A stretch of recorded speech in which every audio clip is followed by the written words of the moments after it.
আন্তনগর Teesta express Dhaka two Dewanganj লাইনের একমাত্র ভালো একটি আন্তনগর।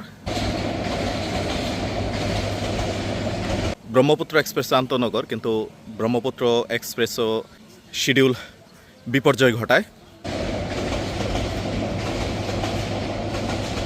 সিঙ্গেল মিটার গেজ লাইন হওয়ার কারণে, দীর্ঘদিন থেকে লাইনের সংস্কার না থাকার কারণে ট্রেন লাফিয়ে লাফিয়ে চলে, প্রায় প্রতি মাসেই দুর্ঘটনা ঘটে।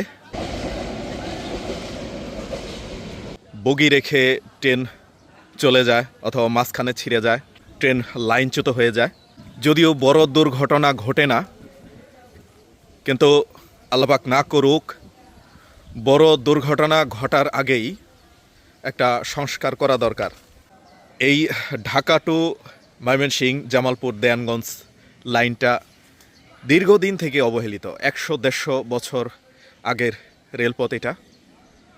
অনেক line dual gauge, broad gauge কিংবা ডাবল লাইন হয়ে গেছে, এটাই অবহেলিত রয়ে গেছে।